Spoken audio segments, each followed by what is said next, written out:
When we begin a journey into Indian Nyaya logic, we are entering one of the most remarkable traditions of human reasoning. Nyaya is a Sanskrit word that means method, rule, or logical procedure, and the entire school was built to answer one simple question: how do we know what is true? The thinkers of ancient India understood that the world is filled with confusion, doubt, disagreement, illusion, and misleading appearances. They sensed that ordinary thinking is often not enough to reach reliable knowledge. So they created a system, a method of reasoning so sharp and so refined that philosophers still study it today. This system eventually grew into what is called Navya Nyaya, or the New Logic, which became one of the most detailed and precise logical traditions ever developed. To understand how it all began, we must imagine a world more than 2,000 years ago. Philosophical schools in India were debating questions about the nature of the self, the structure of reality, the meaning of liberation,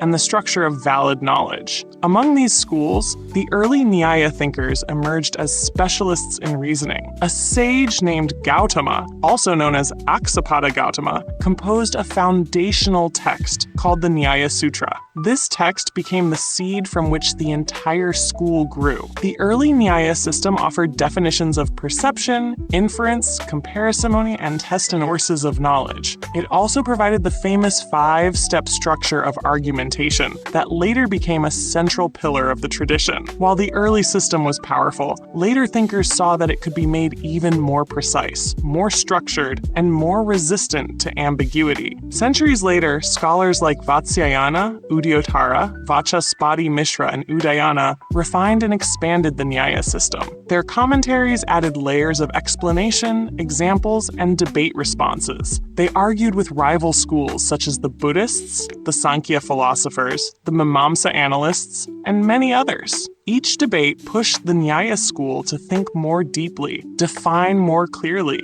and express concepts with greater technical accuracy. These centuries of intellectual development prepared the ground for an extraordinary transformation. Around the 13th century, a scholar named Gangesha Upadhyaya created a text called the Tattva Chintamani, which means the jewel of thought about truth. This text established Navya Nyaya, the new logic. From this point onward, Indian logic entered a new era of ultra-precision. The new logic did something revolutionary. It developed a technical language capable of describing extremely subtle relations between concepts. Instead of relying on loosely defined everyday words, it created fine-grained distinctions between the qualifier and the qualified, between the limit and the limited, between properties and the locus in which they appear. This technical language allowed philosophers to pinpoint exactly where reasoning succeeds and where it fails. In many ways, it resembles modern symbolic logic, even though it was created centuries before formal logic emerged in the West. Scholars joke that reading Navya Nyaya feels like learning a new language because it is so exact, so layered, and so finely structured. But Nyaya is not merely a technical subject. At its heart lies a deep question about human life. How do we distinguish between true knowledge and false knowledge? How do we avoid being misled by illusions, assumptions, habits, emotions, or incomplete observation? Nyaya teaches that liberation itself requires correct knowledge, because false beliefs keep the mind trapped in confusion. When the mind sees truth clearly, suffering lessens, decision-making improves, and a person moves closer to freedom. In this way, Nyaya is not only a logical system, but also a path toward clarity of thought and clarity of life. As we explore this tradition, you will notice that Nyaya does not simply drop conclusions from the sky. Instead, it walks step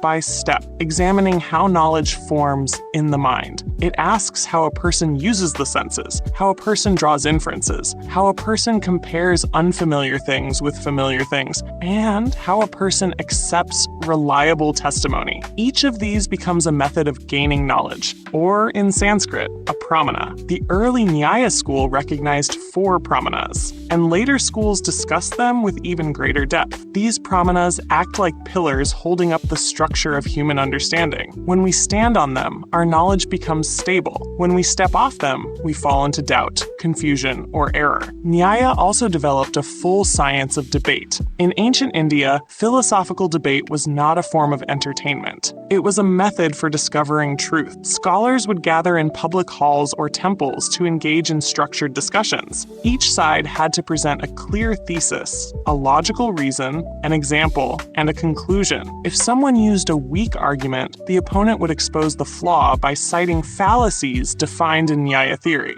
This tradition trained thinkers to speak with accuracy, to define their terms, and to avoid emotional arguments or misleading tactics. In this way, Nyaya contributed to the culture of intellectual honesty and clarity. Another beautiful aspect of Nyaya is its respect for experience. While Nyaya is often described as a school of logic, it never disconnects logic from real life. A philosopher must observe the world carefully, because inference depends on patterns discovered through experience. For example, we know that smoke indicates fire because we have seen the conjunction of smoke and fire many times. Nyaya insists that inference is grounded in observation, not imagination. This makes the system practical and life-oriented. It is not abstract logic floating in the sky. It is a logic that emerges from and returns to real experience. As the centuries passed, Navya Nyaya thinkers continued to refine the system. Their writings influenced scholars, poets, legal experts, grammar theorists, and even theologians. The precision of Navya Nyaya became the standard for academic discourse in many parts of India. For several centuries, intellectuals trained in this system could analyze texts, debate opponents, and express subtle philosophical ideas with unparalleled clarity. Even today, modern researchers study Navya Nyaya to understand how language and thought interact at a deep level. By beginning with this historical and conceptual background, you now have the foundation for understanding the technical ideas that will come next. You know how the system emerged, who shaped it, and why it matters. As you go deeper, you will see that Nyaya is not only a tool for philosophers, it is a tool for anyone who wants to think clearly, reason well, avoid mistakes, and understand the world with precision.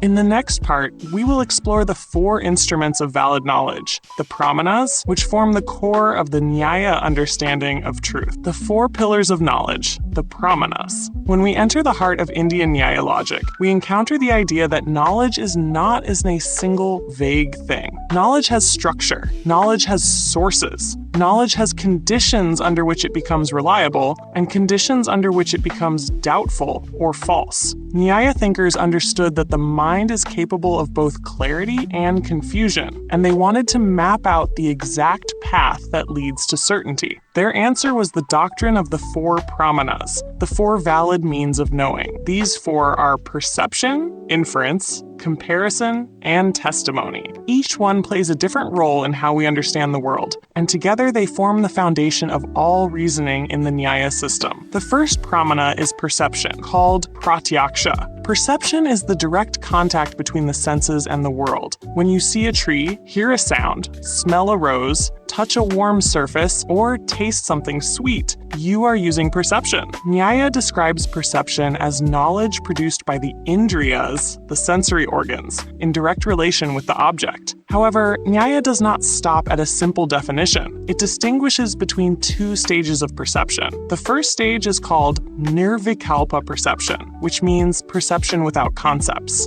It is the raw sensation before the mind names or categorizes what is being sensed. The second stage is savikalpa perception, which means perception with concepts. This is when the mind identifies the object and forms a judgment, such as this is a tree or this is a dog. Classical Nyaya considered these as real stages in the process of knowing. Later, Navya Nyaya thinkers refined these definitions with even greater precision. They debated whether conceptualization is added by the mind or whether it arises through the merging of sensory data and stored memory. They also recognized exceptional forms of perception, such as yogic perception, which refers to heightened awareness in states of deep meditation. The second pramana is inference, called anumana. Inference is knowledge that arises through reasoning. Classical Nyaya describes it as knowledge produced through a universal relation called vyapti, combined with the observation of a specific case. The famous example is the inference of fire from smoke. If someone sees smoke on a distant distant hill, they conclude that there is fire,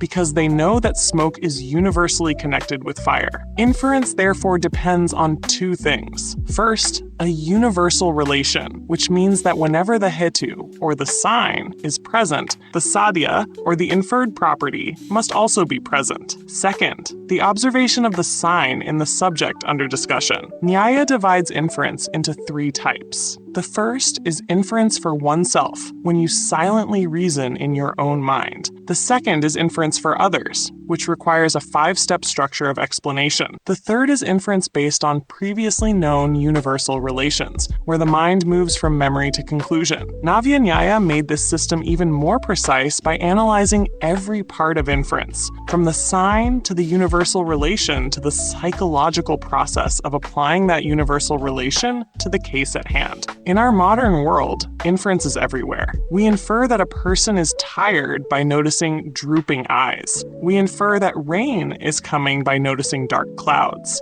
We infer intentions, emotions, causal relations, and hidden states, all through this subtle mental process that Nyaya studied with extreme attention. The third pramana is comparison, called upamana. It is knowledge gained through resemblance. Imagine a person who has never seen a wild buffalo. Someone tells him that a buffalo is an animal that looks similar to a cow, but is larger and has different horns. Later, when the person encounters a buffalo in the forest, he recognizes it based on the comparison with the cow, which he already knows. This act of identifying something new by relating it to something familiar is comparison. Nyaya places comparison as a separate pramana because it does not rely on direct perception alone, nor on reasoning alone, nor on testimony alone, but on the linking of conceptual similarities. It is surprisingly common in daily life. When we learn a new language and associate unfamiliar words with familiar equivalents, we are using comparison.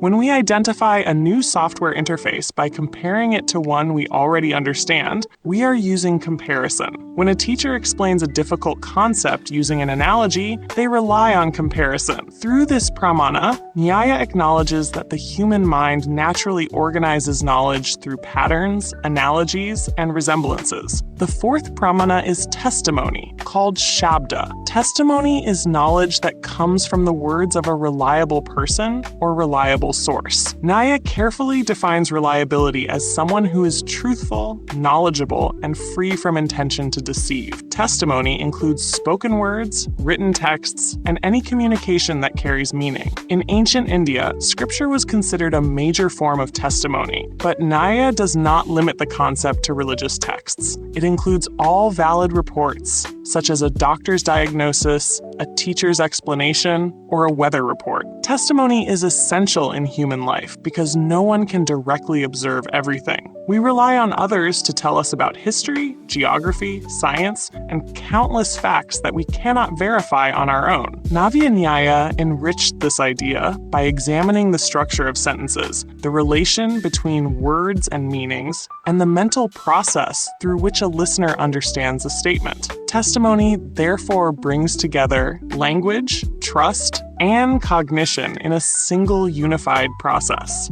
These four pramanas work together to give us a complete picture of human knowledge. Perception gives us direct access to the world. Inference helps us understand what lies behind appearances. Comparison helps us learn new things by relating them to what we already know. Testimony connects us to the knowledge of others. Nyaya insists that valid knowledge is always produced by a pramana. This principle protects the mind from confusion because when we know which pramana produced a piece of knowledge, we can judge its reliability. If someone forms an opinion without grounding it in any pramana, Nyaya treats that opinion as shaky and potentially false. Understanding these four pramanas also helps us avoid mistakes. Many errors arise when someone thinks they perceived something correctly, but actually filled in details from imagination. Other errors arise when someone makes an inference based on an unreliable universal relation. Some errors come from comparing things that should not be compared. Others come from trusting testimony without examining the reliability of the source. By identifying the pramana behind each belief, we can examine our own thoughts with greater clarity and honesty. philosophy. In the wider Indian philosophical landscape, the four pramanas became the basis for conversations between different schools. The Buddhists, the Mimamsa scholars, the Vedanta thinkers, and the Jain philosophers debated endlessly about the number and nature of pramanas. Some accepted perception and inference, but rejected testimony. Some expanded the list. Some reduced the list. Through these debates, Nyaya sharpened its definitions and built an increasingly precise picture of how knowledge forms. Now that we understand the four pillars of knowledge, we can move into one of the most elegant and influential parts of the Nyaya system, the five-step inference structure. In the next section, we will explore how Nyaya constructs arguments, how it organizes each part of the reasoning chain, and why this structure became one of the most sophisticated tools for logical thinking in the ancient world. The five-step inference system.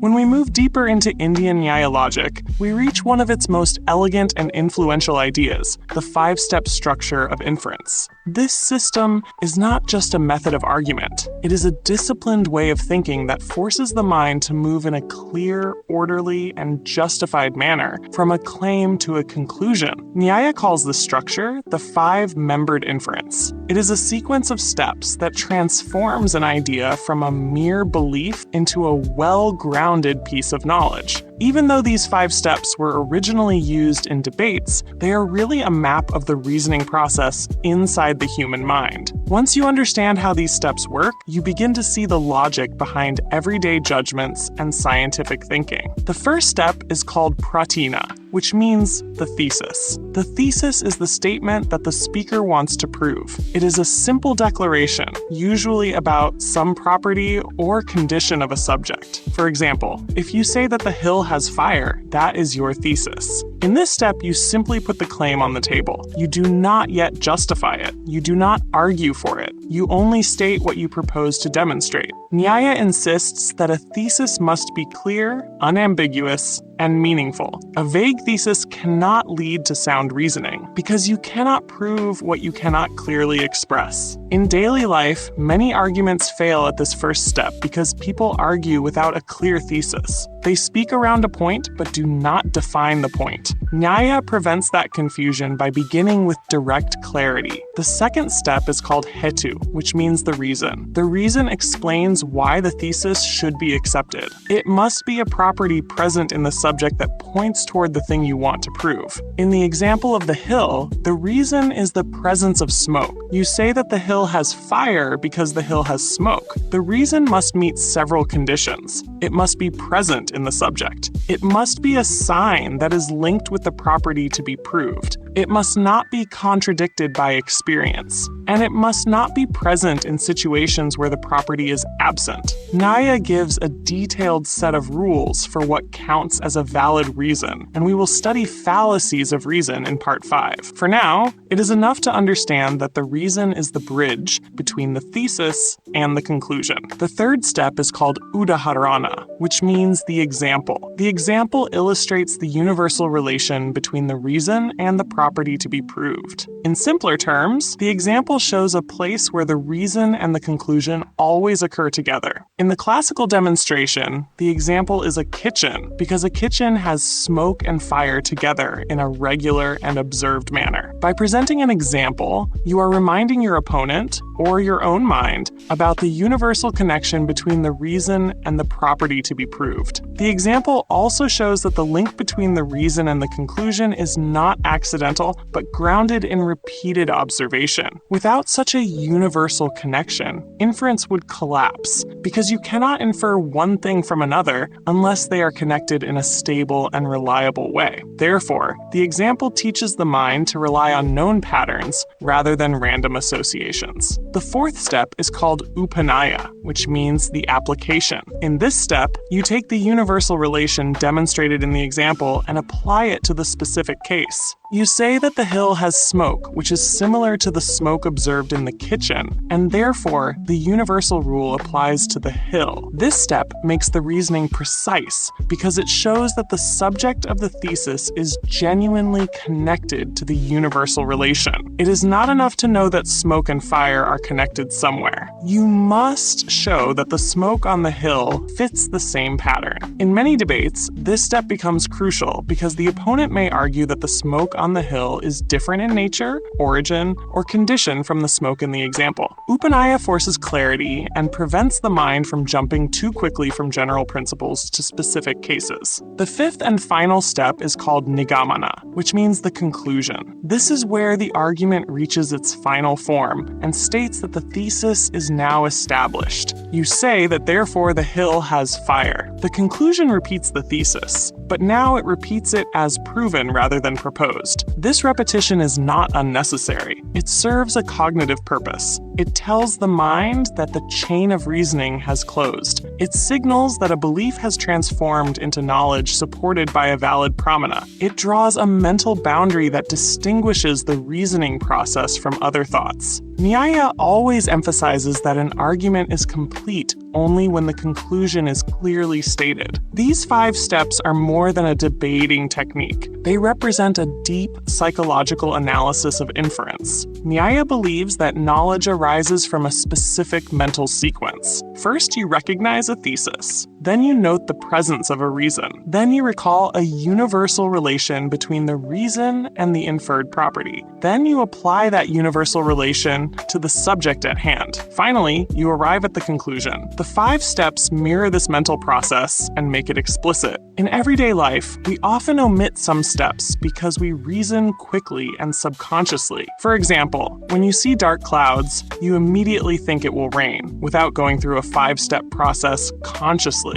Yet the Nyaya structure is still happening inside the mind in a compressed form. The 5-step system also protects against errors. If the thesis is unclear, the argument fails at the beginning. If the reason is invalid or irrelevant, the argument collapses. If the example does not truly exhibit the universal connection, the inference becomes unreliable. If the application is flawed, the universal rule cannot be properly attached to the subject. And if the conclusion is not stated, the reasoning remains incomplete. By breaking inference into parts, Nyaya gives the thinker a powerful tool to check each stage for accuracy. In classical India, this system became central to intellectual debates. Philosophers used it to challenge each other on every point of doctrine. A Buddhist thinker might say that the self is momentary. A Nyaya philosopher would ask for the thesis, the reason, the example, the application, and the conclusion. If any stage was faulty, the entire argument would be rejected. This method forced thinkers to build their positions with precision and with respect for logical structure. It created a culture of clarity that shaped centuries of Indian philosophical development. As intellectual traditions evolved, Navya Nyaya refined the 5-step system even further. They examined the internal components of each step. They analyzed the psychological movement from perception to memory to universal relation. They developed new technical language to describe the structure of inference, such as the paksha, the subject, the sadhya, the property to be proved, and the hetu, the reason. They explained how the mind grasps the universal relation, how it applies it,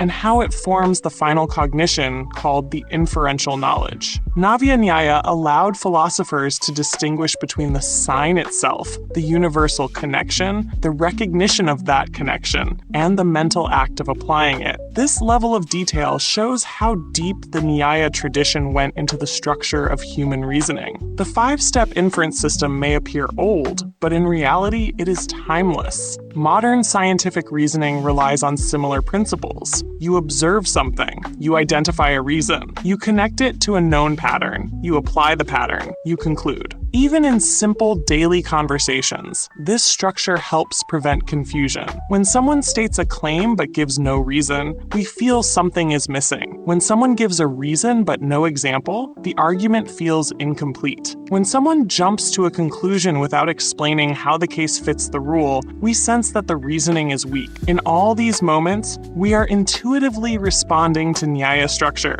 Now that you understand the 5-step inference system, you are ready to explore the central heartbeat of all inference, the concept of universal relation. In the next part, we will study vyapti, the connection that links the reason to the conclusion and makes inference possible. As we journey deeper into Indian Nyaya logic, we reach one of the most subtle and powerful ideas in the entire tradition, the universal relation known as vyapti. If the 5-step inference system is the skeleton of logical reasoning, then vyapti is the heartbeat that keeps the entire structure alive. Without vyapti, there can be no inference at all. The mind would observe smoke, but would have no reason to believe that fire must be present. The mind would see dark clouds, but would not expect rain. The mind would recognize symptoms, but could not diagnose a disease. Vyapti is the binding force between the sign and the thing signified, the link between the reason and the conclusion, the bridge between what is seen and what is unseen. Understanding this idea brings you to the technical center of Nyaya thought.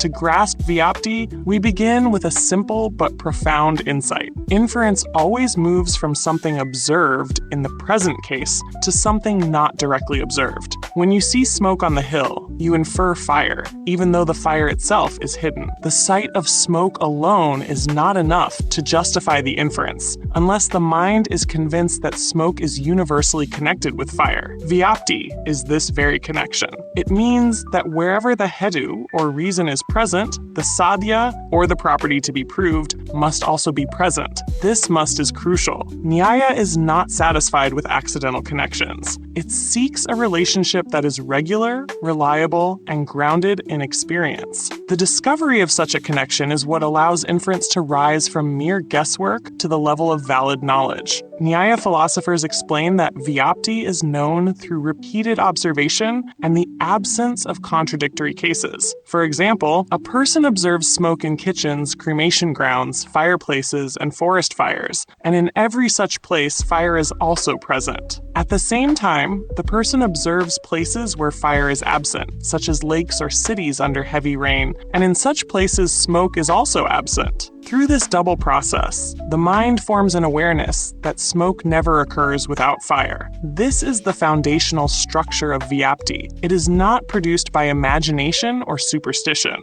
It is produced by consistent experience. Navya Nyaya thinkers refine this idea by saying that vyapti is a general awareness of pervasion, formed by the elimination of doubt through a systematic review of positive and negative instances. They call this process tarka, which means hypothetical reasoning, and they explain how tarka helps confirm the link by exploring possible counterexamples and ruling them out. It is important to understand that Nyaya does not treat vyapti as a metaphysical entity floating in the world. It treats it as a cognition, a mental awareness of universal connection. This is a subtle point. The smoke in the world does not contain inside itself a label saying always with fire. Instead, the human mind, through learning and observation, recognizes the pattern. This recognition becomes part of the background knowledge that enables inference. In this way, Nyaya gives a psychological account of how we use experience to create universal rules. One central question debated by the Nyaya tradition is how exactly this awareness of pervasion arises. The early Nyaya school says that perception, memory, and repeated observation produce it. They emphasize that the senses are needed to gather the raw experiences from which the mind extracts the pattern. Navya Nyaya goes further. It divides the awareness of vyapti into 2 layers. The first is the awareness of positive correlation, meaning that in every known case, the reason and the property occur together. The second is the awareness of negative correlation, meaning that whenever fire is absent, smoke is absent. Only when both layers are recognized does the mind form the final vyapti cognition.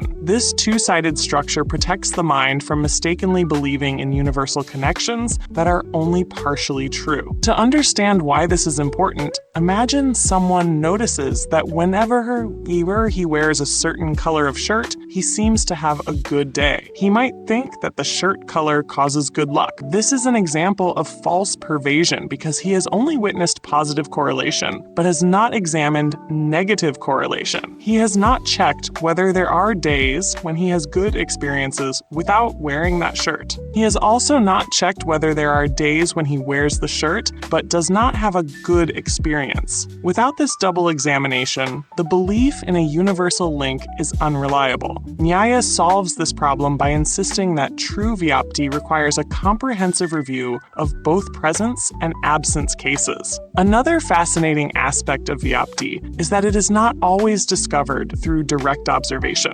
Sometimes we infer a universal relation through reasoning based on the nature of things. For example, we know that the presence of waves on water implies the presence of some form of motion. Even without seeing every possible wave in the world, we know that waves cannot arise in the absence of motion. This is because the nature of a wave involves disturbance and fluctuation, which logically requires movement. Nyaya calls this kind of universal relation an essential or natural pervasion. It arises from understanding the essential nature of the things involved. Nyaya also distinguishes between unconditional pervasion and conditional pervasion. Unconditional pervasion is absolute, like smoke implying fire. Conditional pervasion works only when certain background conditions are met. For example, the presence of a wet cloth implies that water was applied to it, but this is true only on the condition that there are no chemical processes or industrial treatments involved.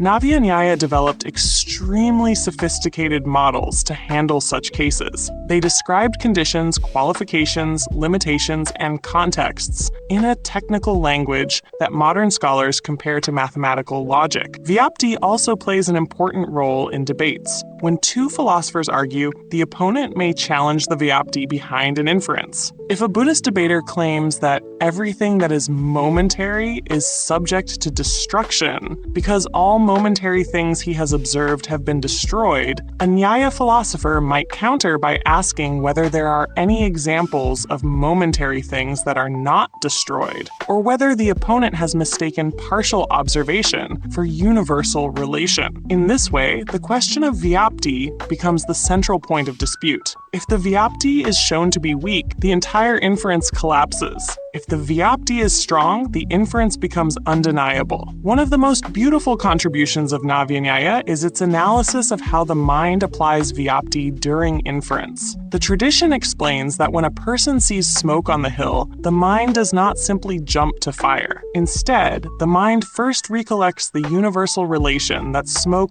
always accompanies fire. Then the mind applies that relation to the present case. Only then does the inferential knowledge arise. This temporal unfolding is subtle, and the philosophers of Navi and Nyaya broke it down into micro stages of cognition. They described how the reason is grasped, how the universal relation is recalled, how doubt is removed, and how the conclusion emerges. Their precision is so great that modern cognitive scientists find parallels between these analyses and current theories of mental processing. Vyapti also teaches us something profound about human life. It reveals that much of what we believe about the world comes from patterns discovered through experience. We depend on stable connections. We rely on regularities. When these patterns are real, they support correct inference. When we imagine patterns where none exist, we fall into error. Vyapti therefore becomes not only a concept in logic, but also a guide to clear thinking. It teaches us to check whether our beliefs about connections are grounded in real experience or simply constructed by habit or emotion. To master Nyaya, you must internalize Vyapti. You must understand that inference only works when it rests on a stable and universal connection. You must learn to test these connections in your own thinking. You must recognize when someone else uses a false connection to mislead or confuse. Once this awareness becomes natural, your reasoning becomes steady and strong. You develop intellectual honesty and self-awareness. You avoid mistakes that arise from uncontrolled assumptions. Now that we have understood the core of inference, the next step is to examine what happens when inference goes wrong. Nyaya provides a detailed science of fallacies, errors, and misleading signs. These are known as hedu abhasa, or false reasons. In the next part, we will explore these fallacies and learn how Nyaya trains the mind to identify and dismantle faulty reasoning. The Nyaya thinkers say that every act of knowing contains a subtle bridge between the sensory impression and the concept formed in the mind, and this bridge must be examined with care. Otherwise, the mind slips into confusion. They also explain that knowledge is not only a mental event, but a process that involves multiple stages, such as contact with the object, awareness of the contact, determination of form, and final recognition. This layered approach gives Indian epistemology a very careful and almost meditative flavor, because the goal is not just correct argument, but deep clarity of awareness. To understand this clarity, we now revisit the pramana categories one by one, starting first with perception. According to the Nyaya thinkers, perception happens when a sense organ comes into contact with an object in the right way and produces a cognition that is direct, immediate, and free from linguistic interpretation. For example, seeing a pot before thinking or naming the pot. In this direct moment, the mind only receives shape, form, and presence. It does not yet analyze, classify, or infer. This first layer is called nirvikalpa, which means non-conceptual perception. Only after this comes savikalpa, which means conceptual perception, where the mind says this is a pot, or this is a cow, or this is smoke. The Nyaya thinkers emphasize that the difference between these two layers is extremely important for logic, because many mistakes come from mixing conceptual interpretation with the raw experience of seeing or hearing. The mind can impose categories too quickly and assume things that were never given by the senses. Inference in Nyaya logic is even more advanced. It is built from three essential ideas called the middle term, the major term, and the minor term. But in speech, we will treat them as the reason, the conclusion, and the subject. The reason must always have an unbreakable relation with the conclusion. This relation is called vyapti, meaning a universal connection where one thing is always found with another in all cases without exception. For example, wherever there is smoke, there is fire. But the Nyaya thinkers warn that this rule must not be accepted blindly. A person must examine real experience, previous examples, and counterexamples to confirm that the connection truly holds. Only then, the inference becomes valid. They also insist that inference requires an actual instance where the reason appears in the subject under discussion. For example, if someone says the hill has fire because it has smoke, they must have seen the smoke on the hill with their own perception. Without this observation, the inference becomes empty. The Nyaya philosophers refine this process much more than Western logic by identifying multiple faulty patterns, such as an uncertain reason, a contradictory reason, a non-pervading reason, or a reason that is present even in cases where the conclusion does not hold. Their entire classification of wrong reasoning is extremely detailed because they believe that mastery of truth requires mastery of the ways the mind can deceive itself. Comparison, which is called upamana, is another elegant feature of Indian logic. It says that sometimes knowledge arises when a person learns the relation between a word and an object by noticing similarity. For example, a person learns the word gavaya from someone who says that a gavaya is like a forest cow. Later, when the person enters the forest and sees such an animal, they immediately remember the teaching and recognize that this must be the gavaya. This form of knowing is neither mere perception nor pure inference. It is a recognition guided by similarity and memory. This may appear simple, but the Nyaya thinkers treat it as a separate valid source because it demonstrates that the mind has unique pathways for acquiring meaning through resemblance. The fourth pramana, testimony, or shabda, is knowledge that comes from the statement of a reliable person. Indian logic treats reliable speech as a legitimate and powerful path to truth because human society depends on communication and teaching. However, the Nyaya thinkers set strict conditions for reliability. The speaker must be honest, competent, and free from deception. The statement must be clear and meaningful, and the listener must understand the language correctly. When these conditions are met, the knowledge gained through testimony is considered as strong as direct perception. This is one of the reasons Indian philosophical traditions developed such long lineages of teacher-to-student transmission, because the spoken word was treated as a serious channel of truth. By exploring these pramanas in such detail, the Nyaya school shows us that knowledge is not a single simple thing. Instead, it is a multi-layered structure built from sense contact, memory, comparison, reasoning, language, and universal relations. A student who studies these layers with patience becomes capable of analyzing any claim, understanding any argument, and avoiding confusion in both intellectual and daily life. This refined awareness is what makes Indian Nyaya logic not only a theory of reasoning, but a discipline of clarity. When you are ready, say next, and I will continue with part 7. The Nyaya school is famous for its confidence that the human mind is capable of reaching truth when it follows the correct method, and for its equally strong warning that errors arise naturally when the method is ignored. To understand how deeply they investigate error, we must look at their idea of misapprehension, which is called asat pratyaya.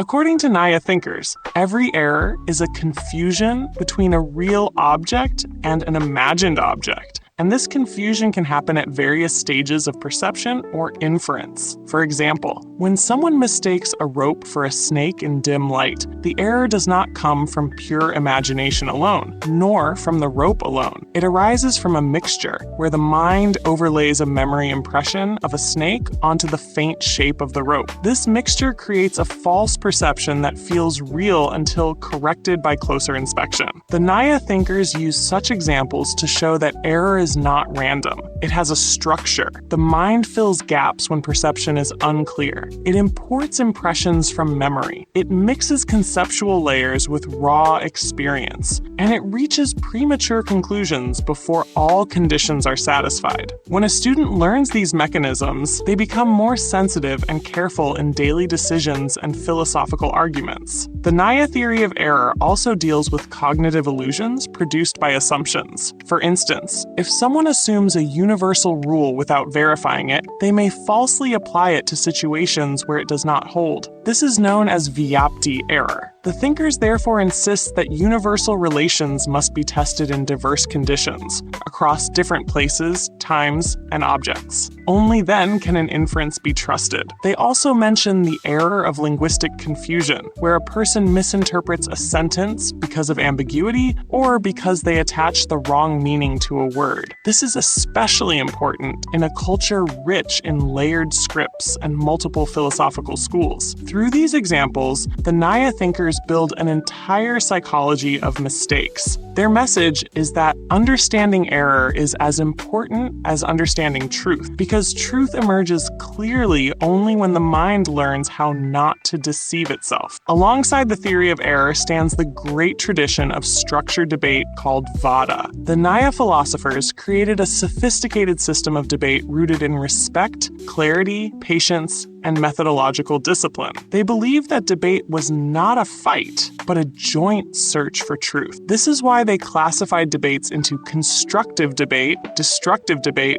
and deceptive debate. Constructive debate is when both sides sincerely seek the truth. Destructive debate is when the goal is simply to defeat the other person, even if the truth is sacrificed. Deceptive debate is when someone uses tricks, emotional manipulation, or unfair tactics to create confusion. The Nyaya thinkers warn that the last two forms lead nowhere. The true philosopher must practice only constructive debate. They also give guidelines for how a proper argument should be built. The claim must be stated clearly. The reason must be presented. The universal relation must be shown. The instance must be given. And the conclusion must follow. Even though this resembles what we call a 5-step argument, the Nyaya approach is more psychological because it emphasizes not only the structure of the argument, but the inner honesty of the speaker. During debate, the Nyaya thinkers identify many logical faults called fallacies of reason. These fallacies can occur occur when the reason does not apply to the subject, when the reason contradicts the conclusion, when the reason appears in irrelevant cases, or when the reason is absent in similar cases. These fallacies are not just technical mistakes. They are reflections of deeper mental habits such as rushing to judgment, ignoring exceptions, confusing similarity with identity, or using language loosely. By teaching students to spot these faults instantly, the Nyaya school creates thinkers who are sharp, grounded, and resistant to manipulation. The beauty of this system is that it does not try to suppress emotion, but tries to elevate reasoning so that emotion becomes balanced by clarity. In this way, the Nyaya philosophers show that logic is not only a tool for scholars, but a discipline that supports ethical communication and peaceful dialogue. The goal of debate in Indian Nyaya logic is not simply to win. It is to remove uncertainty, reduce confusion, and guide both parties toward deeper insight. The thinkers believed that a truthful conclusion would naturally withstand careful questioning, while a false idea would collapse under the pressure of systematic reasoning. Therefore, debate becomes a kind of purification of thought. It burns away weak reasoning and leaves only what is consistent, grounded, and universal. Through this process, the student develops intellectual humility because they learn that every belief must be examined and that clarity comes from continuous reflection. By studying the theory of error and the theory of debate, the student of Nyaya logic becomes not only a skilled thinker, but a wise communicator. They learn how the mind creates illusions and how to protect themselves from such illusions. They learn how to speak carefully, listen attentively, and analyze with precision. These qualities give Nyaya logic its unique character as a system that unites reasoning, psychology, and ethics into one integrated path. This prepares us for the final part where we bring together everything we have learned and see how Nyaya logic becomes a complete discipline for mastering truth. Say next when you're ready for part 8, the final part. The Nyaya tradition does not view logic as an isolated academic subject, but as a living discipline that trains the mind to see reality clearly and act wisely. It is built on the conviction that human beings have the natural capacity to know truth, but that this capacity must be trained, sharpened, and refined through a structured path. To appreciate this fully, let us revisit the key pillars of the Nyaya world. First, there is the emphasis on pramana, meaning the trusted pathways of knowledge. These pathways include direct perception, inference, comparison, and trustworthy testimony. Each one is not just a label, but a careful map of the precise steps by which the mind moves from contact with objects to forming reliable conclusions. When a student learns these pathways, their mind becomes far more disciplined. They do not jump to conclusions. They do not assume without evidence. They do not confuse opinion with fact. Instead, they move with clarity, checking whether their knowledge is grounded in perception, guided by inference, enriched by comparison, or supported by reliable speech. In this way, the Nyaya system builds a kind of inner honesty, a commitment to truth before preference. Next, the Nyaya system connects this structure of knowledge to the structure of language. The thinkers show that words, meanings, sentences, and interpretations all have patterns that can support clarity or create confusion. According to Nyaya thought, language does not directly reveal truth. Instead, language must be understood through context, intention, convention, and analysis. When someone speaks, the listener must consider the common meaning of words, the speaker's intent, the structure of the sentence, and the cues provided by experience. The student who learns this becomes more capable of communicating without ambiguity and interpreting speech without careless assumptions. This is one of the hidden strengths of Nyaya logic. It trains a person not only in thinking, but in understanding and expressing meaning, making thought and language work together instead of against each other. The Nyaya school also integrates psychology through its theory of error. By mapping the different ways the mind can produce illusions, mistakes, false conclusions, wrong associations, and premature judgments, the thinkers reveal a deep insight into human cognition. They show that error is not a random accident. It arises through identifiable causes such as unclear sense contact, excessive reliance on memory, misinterpretation of words, or improper recognition of universal relations. When a student learns this, they become skilled at detecting their own mistakes. They learn to pause before accepting an impression. They learn to question whether a memory is influencing a perception. They learn to verify a universal rule before applying it widely. This ability to self-correct is one of the greatest gifts of Nyaya logic, because true mastery of knowledge requires the ability to see where one might be wrong. A student who practices this becomes more grounded, more careful, and more intellectually humble. The ethical dimension of Nyaya logic emerges through its approach to debate. The Nyaya thinkers teach that debate should be an honest effort to find truth, not a battle of ego. They warn against deceptive argument, emotional manipulation, and rhetorical traps. Instead, they encourage a balanced approach where each claim is backed by a valid reason, each universal relation is supported by consistent examples watched, and each conclusion emerges from clear reasoning rather than aggressive persuasion. In this way, debate becomes a tool for discovering truth together, rather than defeating another person. This attitude creates a culture of respectful dialogue, where participants listen carefully, question intelligently, and refine their understanding without hostility. Such an approach is deeply needed in any society because it encourages cooperation, mutual respect, and shared clarity. Finally, all these layers combine to create a complete vision of how a human mind can master truth. Nyaya logic teaches that clear thinking arises from a chain of healthy mental habits. These habits include careful observation, patient analysis, logical consistency, accurate language, awareness of error, and ethical communication. A person who practices these habits regularly begins to understand reality more sharply. Their thoughts become precise. Their decisions become sound. Their speech becomes clear. Their debates become constructive. Their mind becomes steady and attentive, almost like a polished mirror that reflects things as they are without distortion. At this point, Nyaya logic becomes more than a system of reasoning. It becomes a way of life, a discipline of awareness and clarity. As we conclude, it is important to remember that Nyaya logic is not meant to be memorized mechanically. It is meant to be practiced, lived, and internalized. Each time you observe something, you can ask yourself which pramana is at work. Each time you make a claim, you can check whether your reason truly supports your conclusion. Each time you face a disagreement, you can approach it as a constructive debate rather than a battle. Each time you perceive something strangely, you can examine whether memory or assumption is creating an illusion. This ongoing practice transforms the mind into an instrument of precision. It makes you a master of clarity, someone who does not get lost in confusion, someone who can guide themselves and others toward understanding. In this sense, Indian Nyaya logic stands as one of the most powerful intellectual traditions in the world.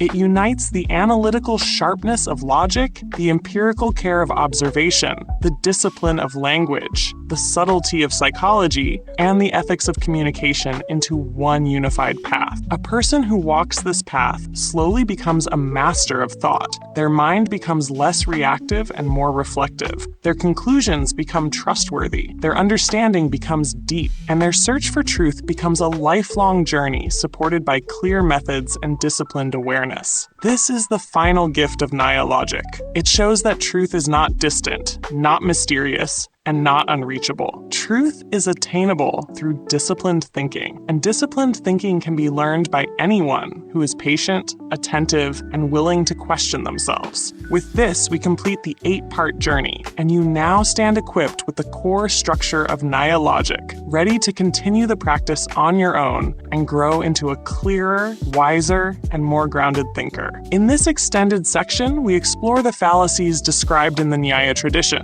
which are called het vaba, virombasa, meaning the appearance of a reason that looks valid but is actually faulty. The Nyaya thinkers treat fallacies with great seriousness because they believe that wrong reasoning is more harmful than simple ignorance. Ignorance is just the absence of knowledge, but wrong reasoning is the presence of something that looks like knowledge but misleads the mind. To master Nyaya logic, a student must not only understand valid reasoning, but must also recognize the traps that resemble valid reasoning, yet fail upon examination. These fallacies arise when the reason used in an argument does not correctly support the conclusion, either because it is contradictory, incomplete, irrelevant, impossible, or dependent on flawed connections. By training the mind to detect these errors, the Nyaya tradition transforms logic into a shield that protects the thinker from confusion. The first type of fallacy described in Nyaya is called the fallacy of contradiction.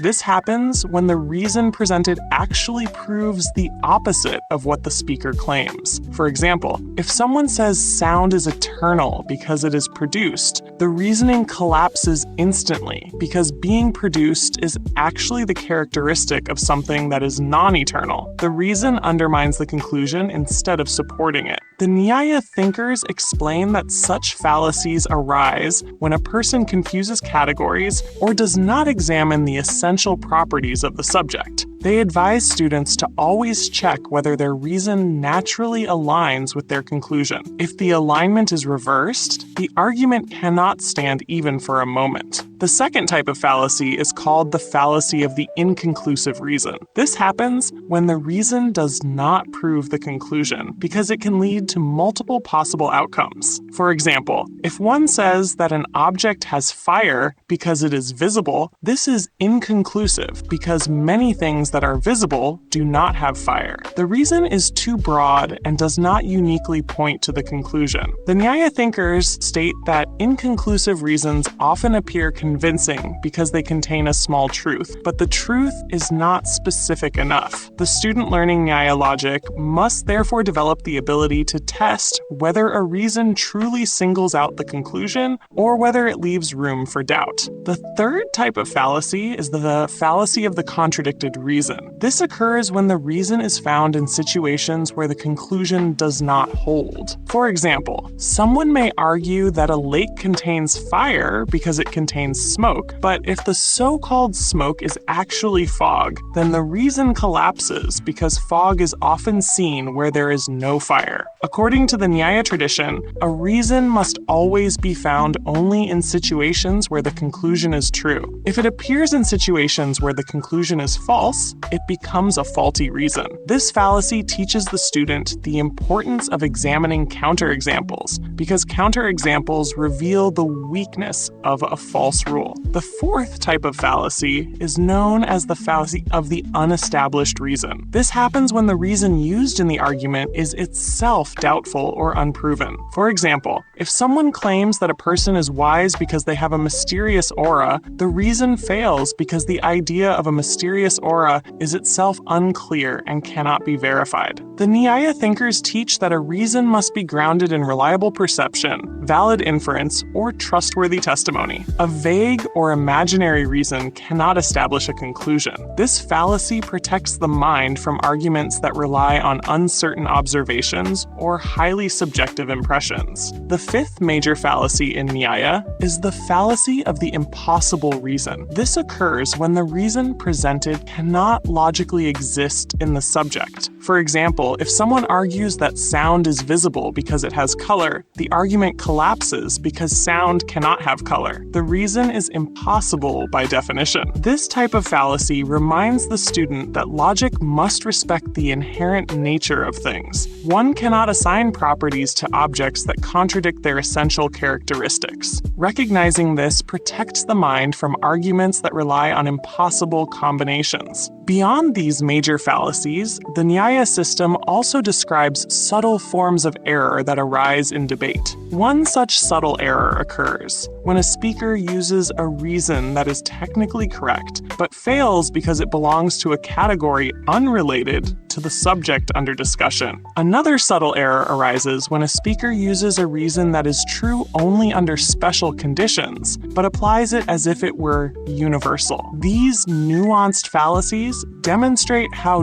deeply the Nyaya thinkers analyzed the structure of argumentation. They understood that the mind often accepts faulty reasoning because it focuses on surface resemblance rather than internal structure. By examining the connection between the reason and the conclusion with extreme precision, the Nyaya tradition trains students to see through illusions of logic. One remarkable feature of Nyaya fallacy analysis is that it does not treat fallacies as mere intellectual mistakes. Instead, it treats them as reflections of deeper psychological habits. A person who frequently uses contradictory reasons may have a habit of mixing categories without proper clarity. A person who relies on inconclusive reasons may be impatient or eager to jump to conclusions without gathering enough evidence. A person who uses unestablished reasons may be too influenced by imagination or feelings. By identifying these habits, the Nyaya tradition encourages not only intellectual reform, but inner reform. The mind becomes more disciplined, cautious, and clear. This psychological refinement is one of the strengths that makes Nyaya logic more than a technical discipline. The Nyaya approach to fallacies also plays a major role in ethical debate. The thinkers understood that debates often become heated, not because the subject is complex, but because participants use faulty reasons to defend their positions. When emotions rise and clarity decreases, fallacies multiply. The Nyaya system therefore gives the debater tools to maintain calm, identify errors, and guide the conversation back to truth rather than victory. A debate grounded in Nyaya principles becomes a cooperative search rather than an ego-driven conflict. This brings fairness, respect, and rationality into dialogue. When a student masters fallacies in Nyaya logic, they gain immense mental strength. They no longer get confused by arguments that sound impressive but lack substance. They do not fall for emotional persuasion disguised as reasoning. They do not get carried away by vague impressions, illusions, or half-true statements. Instead, they examine every claim patiently, testing the relation between the reason and the conclusion, checking examples and counterexamples, and watching the structure of thought carefully. This transforms the mind into an instrument of clarity. The student becomes capable of analyzing debates, scientific claims, daily decisions, and even personal emotions with greater precision. This mastery of fallacies completes the training of Nyaya logic and makes the student not only knowledgeable, but wise.